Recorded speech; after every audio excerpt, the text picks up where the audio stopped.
I'm Cheryl. Welcome back to She Steeps. I've actually worked here at My Cup of Tea for 6 years. Danyelle, how long have you worked here? I worked here also 6 years too. You have? Okay, Yes. That's great.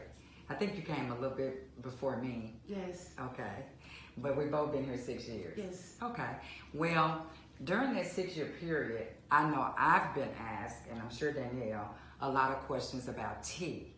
So today we thought we'd ask and answer a lot of those questions. So, When drinking a cup of tea, do I hold my pinky out? Did you ever think about that? Do you hold your pinky out? well, I thought that you do. Okay. Do you? Let me address the question. Okay. The short answer is no. According to Emily Post, holding your pinky out while drinking tea is considered rude. Yes, it's rude. Wow, I didn't know that. So one of the questions that I get asked a lot is, which has more caffeine, tea or coffee? An 8-ounce cup of coffee has more caffeine than an 8-ounce cup of tea. Now, how much more caffeine depends on which type of tea you're drinking. For example, black teas are higher in caffeine. The caffeine content is higher than green tea. Matcha powder, however, has the highest caffeine content of all teas. If you're looking to limit caffeine, tea is always the better choice than coffee. And another question we also have been asked is how many calories are in a cup of tea? Pure tea brewed with water has 0 calories. Calories come from whatever you add to your tea. Tea that is blended with fruit or nut pieces will have a tiny number of calories. Most calories come from milk and sugar added to your tea.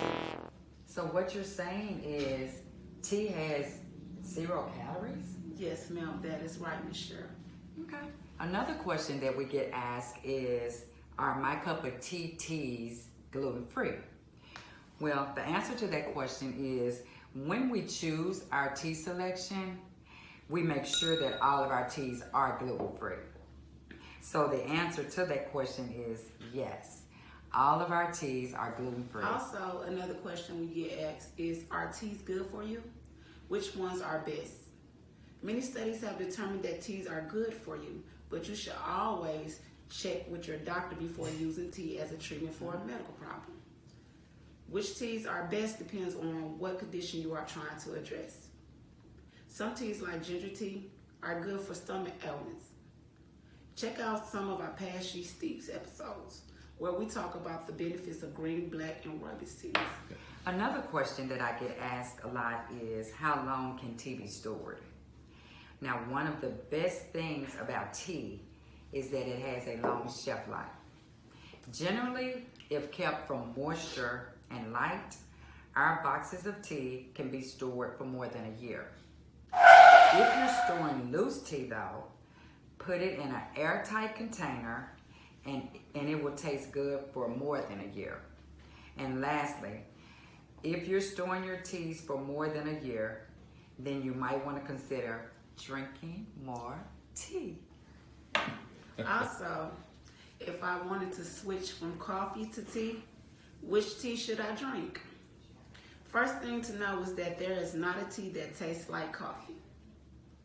If you generally drink strong coffee, start with a strong black like Indian Assam or a traditional English breakfast tea.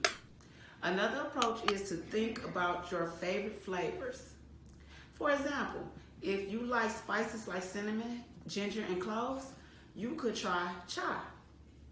If you enjoy mint, maybe gunpowder green tea or peppermint herbal tea is a good place to start. And one of the questions that's asked most of all is, do you serve tea at My Cup of Tea? People ask us all the time if they can come and sit and have a cup of tea. Danyelle, do you get asked that question sometimes? Yes. You do? Okay. Yes. A lot? Always.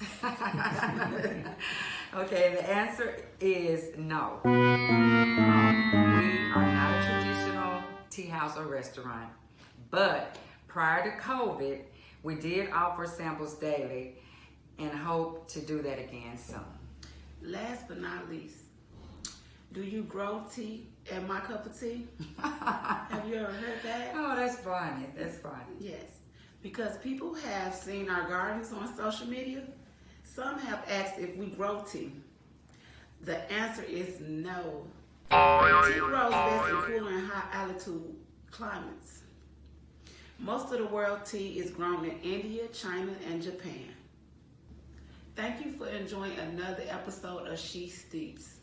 Don't forget to like and subscribe.